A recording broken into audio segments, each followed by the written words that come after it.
It's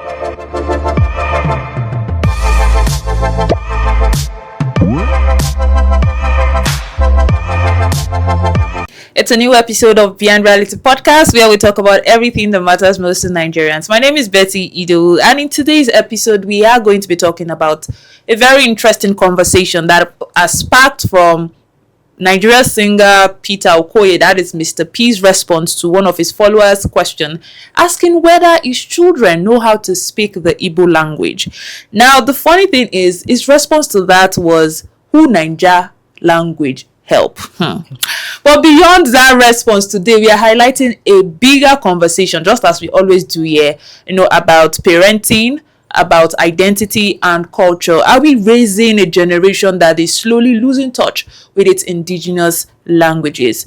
Of course, I never do this alone. I'm joined in the studio today by Ridwan Aboki. Welcome, Ridwan Aboki. Good afternoon. Good to be here again. It's good to be here again. Okay, so quickly to today's conversation. When you saw that response, what came to your mind first? What came to my mind? A lot of things, actually. Because, honestly, it's sparked home. It's actually something that I can relate to. And as you said, we are talking about heritage. We're talking about parental raising children and everything. Are we raising children that are losing touch with their heritage? Now, I'm trying to give him the benefit of doubt that he might just be saying that, just like for cruise. Let's assume he's saying that for cruise, right? Okay. So, or let's now assume that probably he's not saying it for cruise. Probably his children do not understand Igbo. And he's saying that who Naija language help? Most times when you look at it, and he's saying he's trying to raise his children in the international standard. When you are raising children in the international standard and they are losing touch with their own heritage, their own culture, with their own culture, it doesn't really help. Let's take this for instance. I'm sure when you met me first time, I'm not Yoruba. Well. I sensed it actually. Okay. I felt like most times. Okay, like I have two heritages. My paternal grandparents, they're Hausa. My maternal grandparents, they're Fulani. Oh, okay. So you're not. So I'm not even like Yoruba at all. However, currently the only language I speak is Yoruba. Wow, how is that even possible? But does that make me Yoruba? No. Right. So there was a time that I actually asked my mom, why don't you understand Fulani when your parents are actually Fulanis? They're settlers in Ilorin here. So she was like, when they were growing up, because they settled in a Yoruba community, there was a time that she asked her parent that why don't they speak Fulani? And Ada's response was, you do not need that language again. Because you are within Yorubas, you should only speak Yoruba. Let's take it beyond that. Now, she might not see the essence of it because she has already grown and everything. But I know a lot of things that I might have been able to get if I had understood either Hausa or Yoruba. So he might be thinking, because I'm raising my children, I'm not raising my children in Nigeria. I don't want them to have the notion of Nigerian languages and everything. And the people over there, the way the whites are or the Western world is, no matter how you ingratiate yourself in them, you will never be them. You will never be them. That's just the truth. They will still remind you that no, you are not one of us. That I concur with that. And when the children that they are supposed to have a touch to their home country, they are unable to actually have that touch because of the language barrier. They end up not being anywhere. The whites reject them. Yeah, they can't connect to their roots. True. Because every language, when you go somewhere and you actually meet someone that speaks your language, there's this instant connection. Now my person, you be that kind of. Yeah, that's true. And now take for instance, everyone knows you are black, right? Obviously black. You are Igbo. You cannot speak your language, and the Oyimbos that you want to farms. they are saying it, no, you are not one of us, and the people you are supposed to like relate to speak your language, They also you cannot speak connect with you. he might see it as like he's trying to raise them to be international, and he might not tell now, Maybe but to later. definitely tell. So now, would you blame parents for the inability of their kids to not be able to speak their language? It's definitely parents who blame. Definitely, there's nothing, there's no middle ground there. There's nothing like lukewarm. Is that hot or cold? Right? So if you raise your children to speak certain languages, they will speak it. Well, I would also say that to an extent, true. To an extent, you can blame the parents, but not fully, because sometimes you know what they say about tobacco. They will teach them, but they do not accept. Take for instance, I know people that will tell you, "Oh, I understand the language, but I cannot speak." Still, it is still the parents. So, but would we say Now, society, and not just the parents? Let's look at it like this: in a house where, let's assume in a Yoruba household, and children go to school, naturally they will speak English in school, right? When they get back home, instead of speaking Yoruba to them, you speak English to them too. So probably the only times they get to hear Yoruba being spoken is like outside within people. They might understand the language because they've been hearing like they hear people speak it, right? But it will not be in them it will not be like something that they have to speak. So they will not be like, they will just be like, okay, I understand it, but it's not mandatory for me to speak it, so why do I need to learn it? But if it is that, okay, they go to school, when they're in school they speak English, they know when I'm back at home, my mom, my dad will speak Yoruba. There is nothing like we have people like in the diaspora that no matter what, when their children are back home, they speak Yoruba to them. Speak their language to them. And although like you know that the environment is different, you will see that these children are speaking the Yoruba is not as fluent, right? But they still understand it. And they show efforts to want to actually. There was this time I saw this clip. This guy does a skit maker like Alani something, speaks Yoruba very well. So he actually hosted Pasuma's son, and the boy was speaking like he has never stayed like lived in Nigeria, but he could speak the language. He speaks the language very well. So it still bounces on the parent, no matter how you want to say it. You know what you just said just reminded me about growing up as well. For me, I remember there was a time where my mom stated she was tired of the fact that every time they were speaking Yoruba, because they really tried their best to make sure that they were speaking Yoruba to us, but they would speak to us, we would always respond in English. It got to a point my mom was so pissed. She said, from henceforth in this house, that if she hears English, she will punish us, because she could not just take it anymore. And then growing up, our Yoruba was not so strong. So when we go out to gatherings, we cannot always, there's sometimes we want to connect, but when you want to say something but you cannot express yourself, you just stay mute. So it takes me now to the next question. Do you think that it is possible for a person to still be connected to their culture without learning the indigenous language? Let's see. How is that possible? How is that possible? Is it really possible? Well, I think it's possible. It's possible. It's just that you do not get to experience you don't get the full experience of being connected to that culture. Let's take it like this. Let's use my own case as an example. Okay.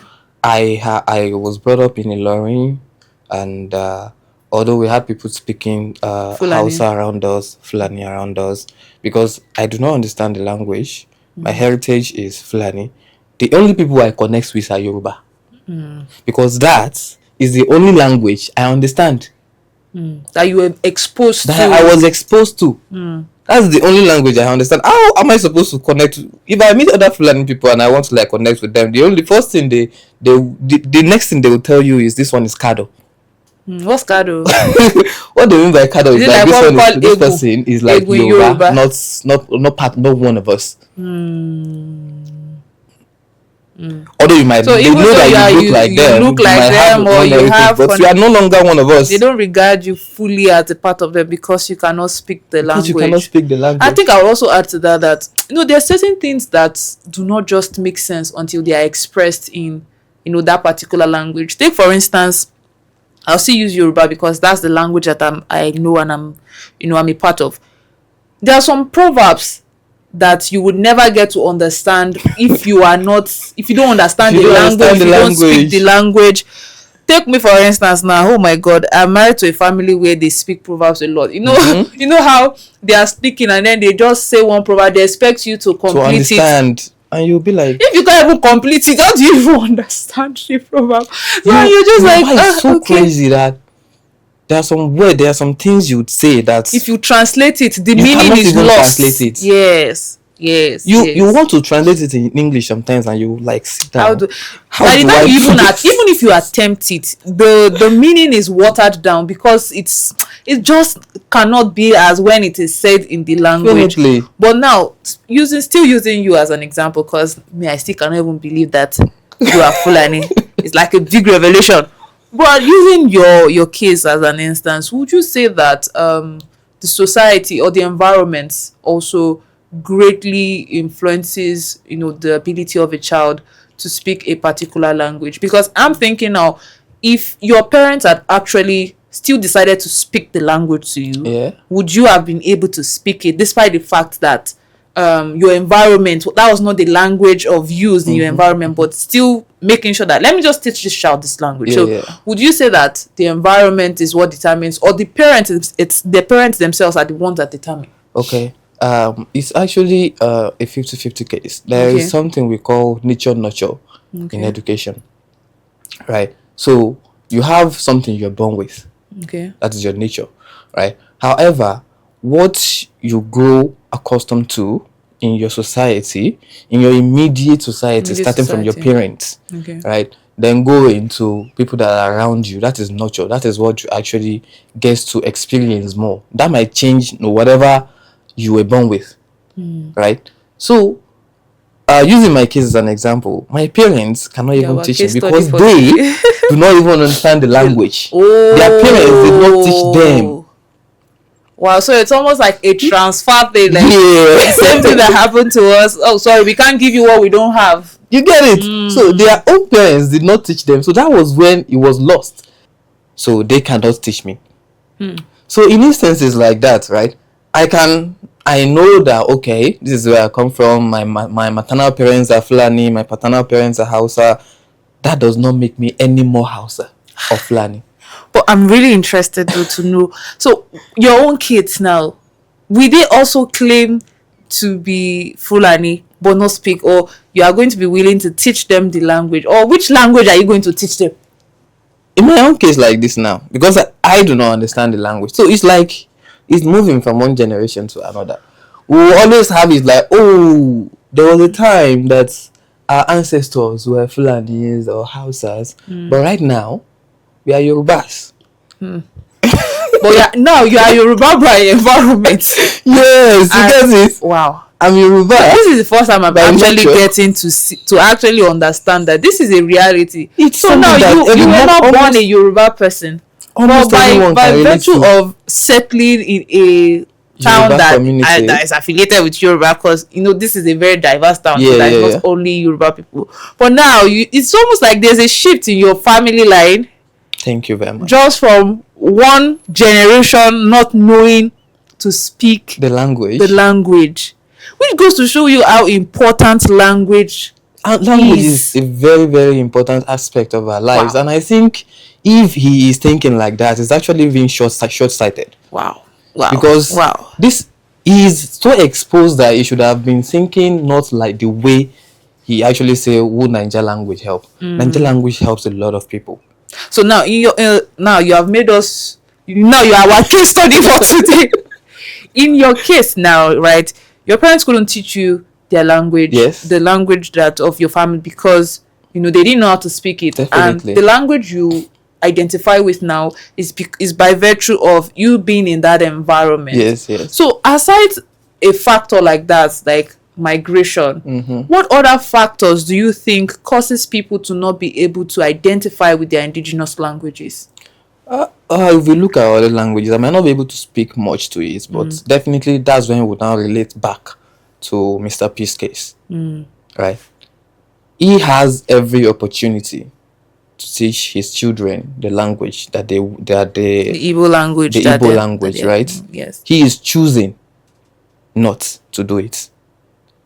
So apart from the fact that they are in the they are in that particular scenario where people around them are speaking another language, the parents, it will always like come back to the parents. The way you said, if your mom had not said, "Oh, I want you to like find a way to speak this thing in Yoruba," you might have been the type of people that say, "Oh, I understand Yoruba when people speak it, but I can't speak it." Because it's like something that compounds over time. You start from just understanding it to not speaking it. It gets to a point that there will be when some you things, find yourself in an environment where they are not even speaking speaking it, gradually you lose touch with it. And now let's take the conversation to society. Do you think in any way the society, especially in Nigeria now, Nigeria as context, do you think that we as a people, we have also contributed to the slow death of young people being able to speak indigenous languages? Definitely we have, because let's look at it. Most parents, almost let me say the new age parents now, they will be like, in our schools we say no vernacular, right? Yeah, that was A an issue language, one time. a language is it's not one time, it's something that is still It's still happening where they don't even allow you to, once you are caught speaking, they say it's we vernacular. pay a levy for it. So our language is vernacular, right? However, let's see it as, okay, that is the school setting. The school is trying to prepare children There for should be a the balance. world, Yeah. right? However, it is still in that school that we teach Yoruba, right? So although they are saying, we are trying to prepare the children for the world, right, they still teach them how to speak their language and stuff. Now, that is where the responsibility falls on the parent. When your children come back home, what do you speak to them? What do you make sure that they speak? That balance needs to be there. Okay, fine, we agree that the school is a place. And another thing is the complex nature of Nigeria. We have so many hundreds. We have hundreds of languages, and our national language is English. So let's agree that, okay, the school is where that balance is supposed to be created. You cannot be speaking your language in school because there are so many but people that might not understand your language. When you come back home to family, which is the smallest unit, your parents are expected, or the people you are with are expected to expose you to that language, so that you can have knowledge of it. Even if you do not have need of it outside, there would always be time when you will need it. You will need it to connect with people. Because let's look at it. Let's be as factual as possible. In any society you find in Nigeria today, right? Anywhere, apart from family, outside, people always speak the language that is native to them. Yeah. Right? You go to Hausa place, Hausas are even better than Yorubas and like Igbos sometimes. Because even in schools, if you have ever been to the north, right, you know that even in school they prioritize their language more than English language. That's how Hausas are. So they are better off than the rest of Nigeria in this aspect. But let's not even look at that. Apart from schools, when you get home, you know that around you, people that. But the way this will take us back to one of our episodes where we talk about the way we have like secluded communities nowadays. Because everybody is on your own. So there's the village, there's the village square, there's where children come together, learn their language. But now a child is coming from school and is straight to an estate where he's locked up until he goes out again to school before he's exposed to other people. Before some children are actually able to like be exposed to their society, that's when they go to university. And that's like how many years? So the 17. Responsibility is still going back to the parents. Definitely. The people they are exposed to the most. Now let's also look at the media as well. We'll still link it back to the parents. There's no way I want to talk about this today. We'll still talk to the parents because I feel like these days there's a pressure on so many parents to make their kids have this global appeal. Like to them, many people have the mindset that speaking your indigenous language is you being backward. Which is why many of it even shows to the basic thing of naming kids. Today now we have the Jasons, the Jeremys, the Giannas, how many of us really still take pride in bearing our indigenous names? it's That's just like, a part of it. So I think the broader thing is it's more of an identity and culture thing, even beyond the language, because the language is not the only part of, our identity. It's a part, it's not the entire, part. So I think we need to change our mindset as Definitely. Nigerians to understand that, see, there should be no shame in trying to learn your language. There should be no shame in even speaking your language. You can speak very fluent English, and when someone asks you like to speak your language, you can still be able to like express yourself. There should be that balance. And they will see, oh, this person is good. Just like you said that was it Pasuma or which Pasuma, his son, right? His son being able, it's a big flex when your child is able to speak the English language and also speak the native language. No one should suffer for the other. There should be that balance. Let me take it back to this. I'm sure you should know this guy, Mike Oyelowo. He's a Hollywood actor, right? Yes, I know him. There was a time he was in a podcast and he was saying there was a time he came to Nigeria and it was in the boarding school, and most children in the boarding school, because they came from America, right? They didn't know that he actually understands the language. So there have been so many gossips. They just felt like, he's a black guy, will not be able to speak English. There have been so many gossips about him, stuff like that. It was on his last day that he was going to all of them. I was speaking the language. Like, people that had backbited him, they were shocked. Like, I can just imagine that kind of situation. Like, when people are talking about you, but you pretend not to understand the language. So imagine his parents not having taught him the language, and he comes to Nigeria, they were speaking all those things about him, and he's just there looking like a dummy. True. I think the bottom line of everything we're saying today is you can still be able to, you can speak your native language and still have that global appeal. Definitely. No one should suffer for the other. And I think also, and we need to touch on the media.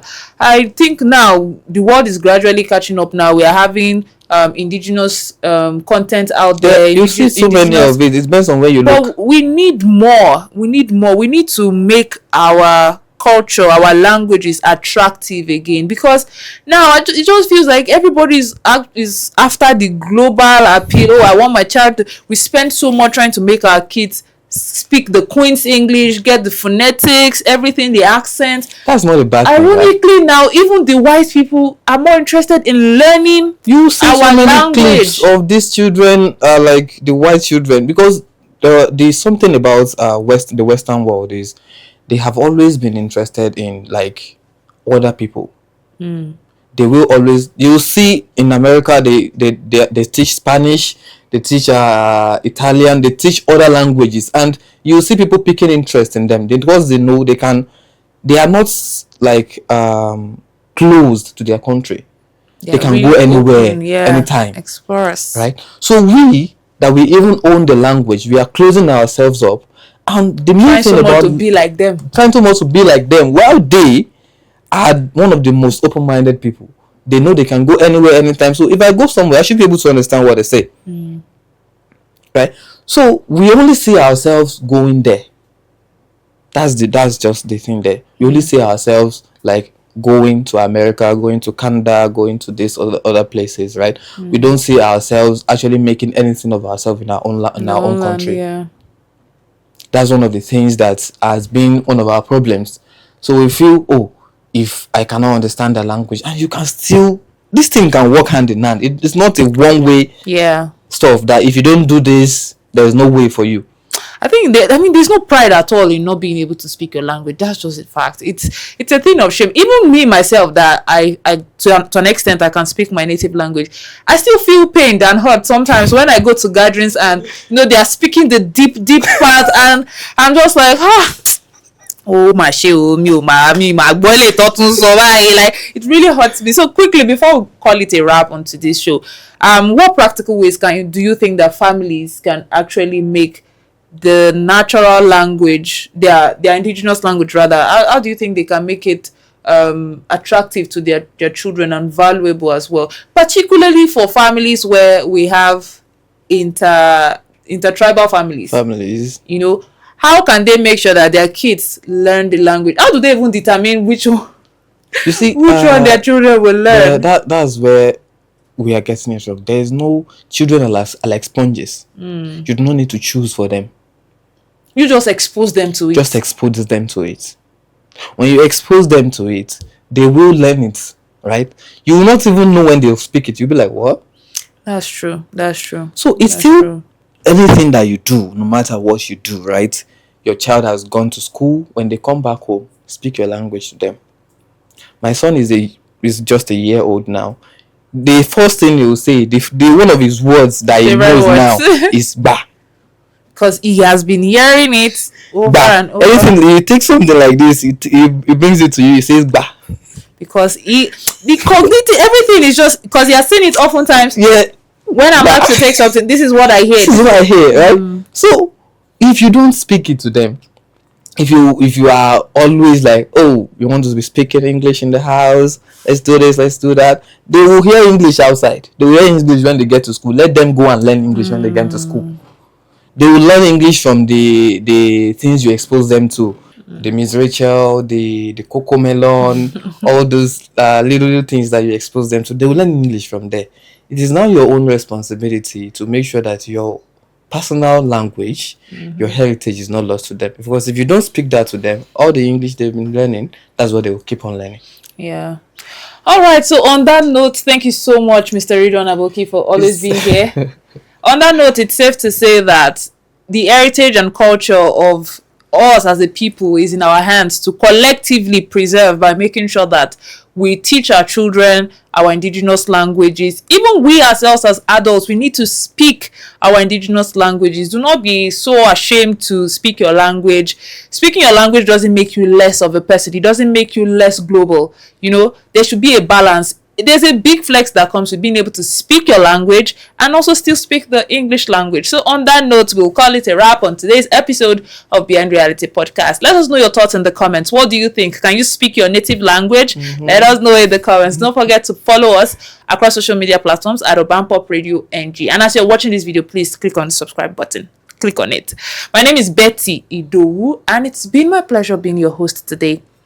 Until next week, do not forget 3 things that you never should lose: your hope, your heart, and hunger for a better tomorrow. Until then, bye for now.